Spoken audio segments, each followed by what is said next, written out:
Hello everyone, it's Amy and welcome back for another Journaling on a Budget video. Today we are going to make framed journaling cards, and they're just very easy and fun to make. A lot of the things I like to just do is I'm sitting in the evening, and this is something you can do in your chair. But we're just going to make it out of some book pages that we've ripped out of our books, and all I'm going to do is I'm going to take a book page and fold it in half. And that's just going to make our journaling card a little bit thicker. And I'm just going to cut it off. I think I'm going to make it, let's say, as wide as my words. You can make it any size that you want to, but this one will just make this size. And as a matter of fact, maybe... No, I don't really want to cut it any smaller than that. If I cut off this part right here, it'd be almost like a ATC card. That'd be a little too small, I think. So, and then I'm just going to, if I can get my stick glue open. Oh, I can't believe it. I've like glued the tops on. There we go. Alrighty. I'm just going to glue the book pages together. And this is a project that if you want to sew around the edges, you can. Sometimes I sew things. I'm usually just too lazy to pull out my sewing machine because I keep it in the box and up on a shelf, so it's not as easy to get to. But there we go. So now we just have something that's a little bit solid to work on. And now we're going to make our writing space. Now you can do that in a few different ways. I thought I brought the other one here, but I didn't. So all you want is something that you can write on. So for this one right here, I have this is typing paper. I like the typing paper because it's see-through, but it's not so see-through that you can't write on top of it. And so I am just going to rip my edges to be about the same size as I want. Now this is just an edge ripper that we made a long time ago in our Build Your Stash, and I just put the ruler on top of it because it makes it a little bit more solid. You don't have to do that, but it just makes it a little bit quicker because it doesn't bend at all. So we've got that side there. Let's get rid of some of this too.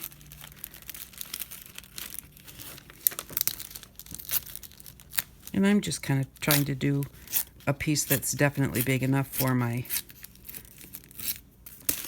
to cover my page. I'm not doing the whole thing. Okay. Now I'm going to put it on here, and I'm going to just leave a little bit, about 1/4 of an inch all the way around. It doesn't matter because we're going to frame the edges and then leave ourselves a writing spot in the center. And you can make this as a tip in. You can make it as a pocket. You can make it for whatever that you want to. Line this back up again. And you know, there's no exact measurements or nothing to make it perfect, so you don't have to worry about it too much. Get that little piece off of there. Okay. So now what we have is we have a little piece of paper that we're going to be able to write on. And like I said, you can see through it, but I like the looks of that. And again, this is typing paper. I might have said tracing paper, so it's typing paper, and I just got it this last weekend at a secondhand store.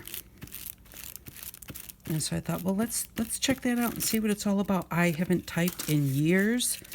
I had to take typing class in high school, and that was probably the last time. Well, I typed on computers. I just haven't typed on typing paper, so I forgot that it was so thin and really quite fun to play with. So there we go. Now we have a spot to journal. I'm going to flip this over because I don't need to glue anymore. Get rid of that. Now I'm going to turn my words this way just because I want to, and then I'm going to put some lines on my paper before we frame it. And this is just a line stamp that we made also in the Build Your Stash series. This might have been at the beginning of the Journaling on a Budget video. actually. So you can go back and have a look at that if you want to know how this was made. And just kind of line it up and press it down. Again, give that a little bit of a chance to soak into that typing paper. And there we go. So now we have lines to write on. And now all we're going to do is we're just going to frame it. I wanted to do this one in blues. So I just went to my scrap drawer and just pulled out a whole bunch of blue scraps. And then we'll just kind of decide how we want to do it. And again, even, you know, those little scraps that you save that you don't know what you're going to do with, they're perfect for this. And then I am just going to just take a piece. I forgot. I said I'm not going to do any more gluing, didn't I? Okay. Got a book under here to make this hard. I'm going to move it over and glue over here. I have my glue book, but I forgot to bring it with me, so we're just going to do it right here on this parchment paper. And then you can either put it inside. I like to put it a little bit inside the edges so that I get the torn part of my paper. You can put it over the edge and cut it so you have a nice straight edge. So however you wish to do that. I think after that I'll have a piece of this scrapbooking paper. When you rip paper, whatever piece you rip towards you is the piece that does not have the white edge. The part that you push away from you, that is the part with the white edge.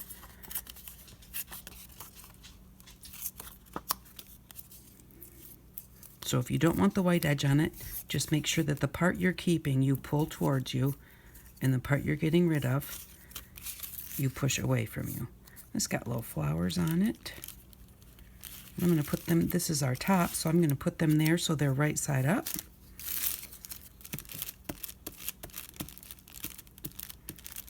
Oops, and I forgot to grab a punch. I was going to grab a punch.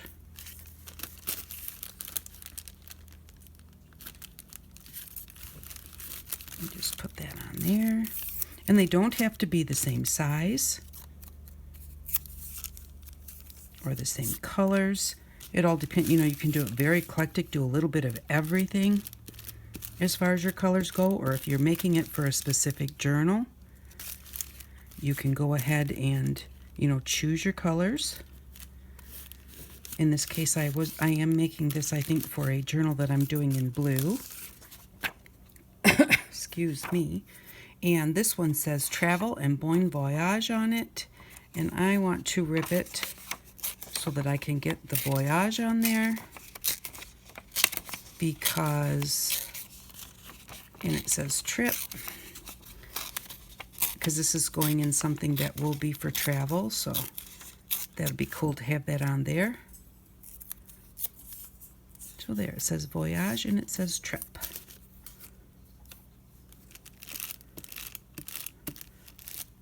I didn't want to rip it out of the middle of my paper, so I couldn't get Bon Voyage. I'm going to put that across the bottom so that it can be right side up so you can read it. Got something sticky on it though. And then let's see, we just need a few more pieces. I take a piece of this and put it up here. But I want to rip that a little bit too. I don't want the straight edges. Maybe I'll put the straight edge up towards the top.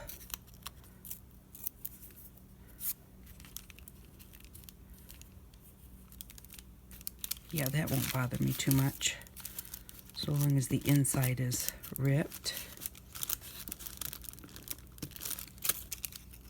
But simple project. Great way to use your scraps. And just kind of makes for a fun journaling card. This one's going to be a little bit small, but that's okay because you don't always need a big journaling spot. And now I only have one more spot here. And this is just a strip of paper that I had painted, and then I just did some doodling on it. And I'll put that one right there. And just putting some doodle on your little ripped strips, is a really nice addition to your strip even.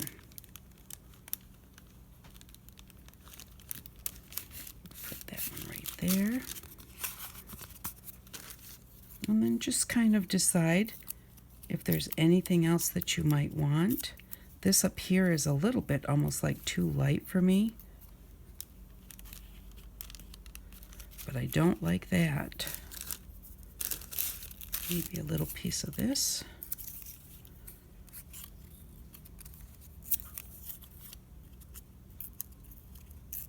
It's all just a matter of playing. Collaging is it's really fun to do. I find it hard to do on camera because for me it takes a long time to decide what it is that I want to do. And I feel like you're sitting there going, come on already, put a piece of paper down. I mean, I know that if you don't want to watch it, you don't have to, but I just have a hard time with the collaging because I'm not good at it. I've been watching Rachel, Roxy Creations, do her 100-day project, and she's doing a lot of collaging, and that's really helped me out quite a bit watching her collage, because it's not a big thing that I have ever done. And so, you know, watching her do it, and she's been doing quite a few of them, it just really has been very helpful for me.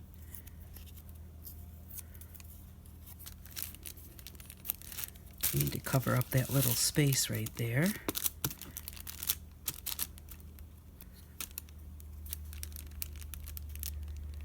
And we're covering up the P on our trip.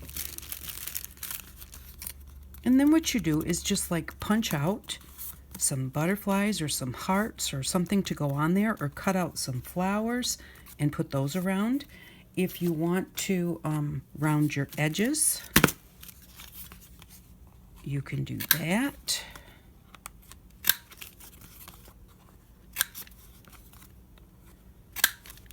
And then you can, if you're not going to glue this in and use it as a pocket or something, or as a corner tuck, you can put a piece of paper on the back, put another frame on the back, or just a piece of paper so that it can be written on both sides.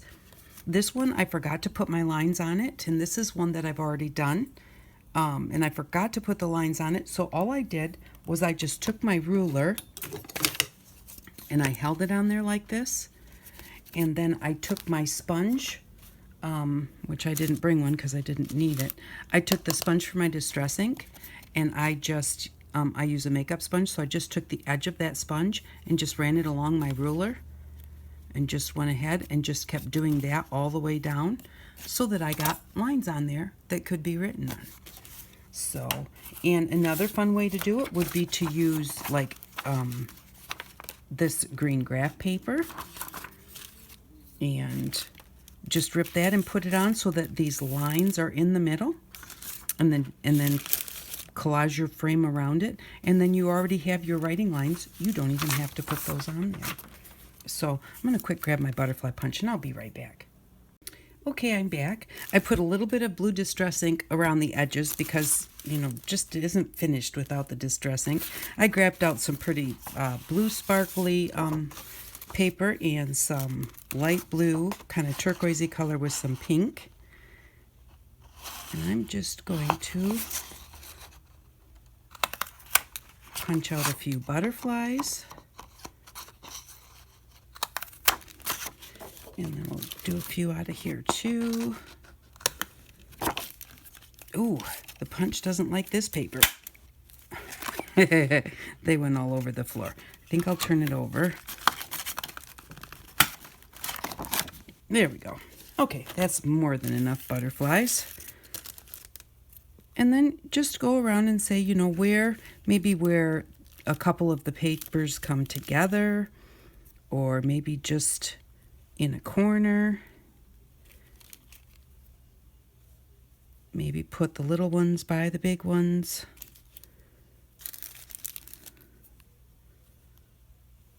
Like that. That blends in so much, I really don't care for that there.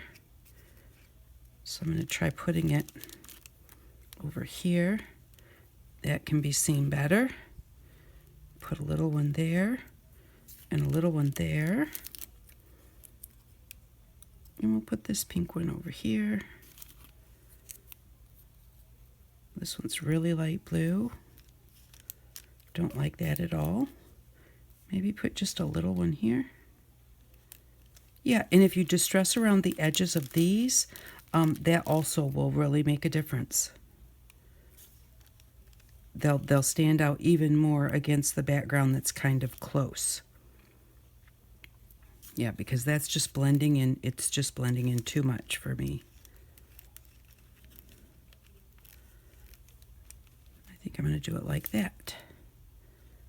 Put that one that way. Okay. And so it just gives it a little bit more interest. And just kind of, to me, feels a little bit more finished. I kind of bent those up, but I am going to put them flat down because they're a journaling card. I don't want butterfly wings sticking up and kind of making it hard to fit it in a pocket if you're going to make it a journaling card.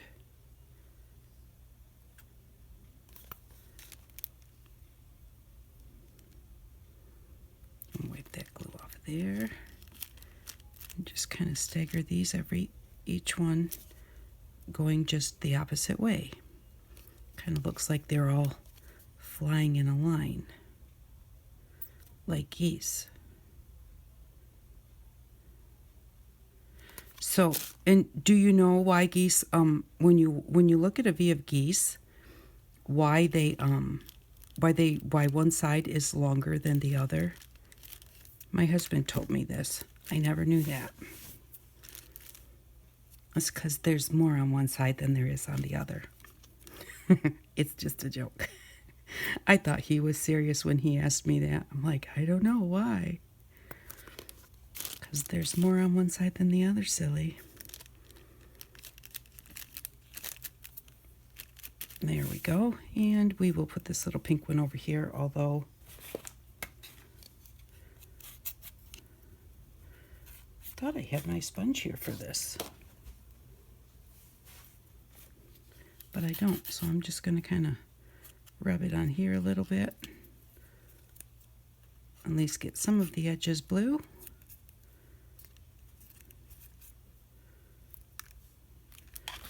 There we go.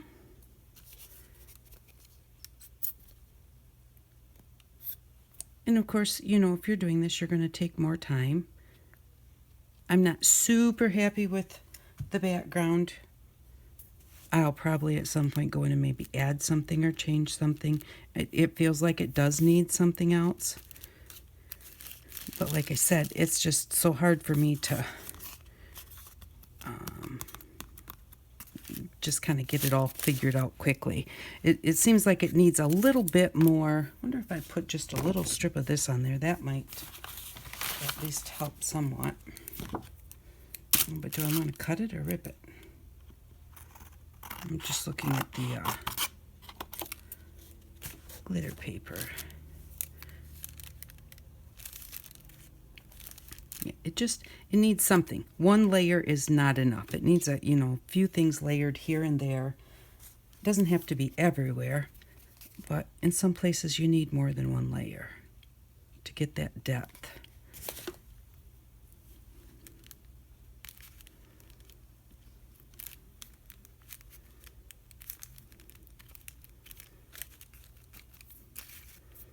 And there we go. So we'll call that for right now. I'm going to cover this up probably for sure because I got sticky on it and I don't like it. So there we go. That's just a framed journaling card. Like I said, you can put more on the back. And here's one that I had made. I haven't decorated it yet, but this is one that I made with the counting paper. And so that's what that one looks like. And then you can just put different, papers around the edges. And by the time that you get it all framed up, I was going to kind of do it, but it takes me so long to do these things. But you get it framed up, and then what you have left is a writing space. And so then you'd have a place to write on and round the corners and put something of interest on there. So, and here's the one that I did. See, this one took me quite a while to do. But like I said, I like to just do them when I'm just sitting, and it's just something to do to keep you busy. But it has a few layers here and there. These are just fussy cut flowers that I cut out of a flower book, a circle punch that I folded in half, and I really like the way that this one turned out. And this one's okay, but it just needs a little something. But thank you very much for watching. I hope that you liked the framed journaling cards. I just think it's a nice way to get some collage on a page that's going to be journaled on without collaging where you want to journal. So to me, I kind of like a nice flat, even surface. I don't know how to say it. A lot of them will, people will do different colors of solid paper, like on the back for journaling, which is great and it works. But to me, it seems like the back to journal on should be a solid piece of paper, or the front to journal on if you're going to journal on it, and so, or a place to journal. And that's just why I did the framed journaling page, because I thought, well, that way I get to collage, but it doesn't bother my senses as far as the place to journal on is still just a regular piece of paper, with some lines to write on. So that's the one thing. It's like whatever is aesthetically pleasing to you, do your things that way.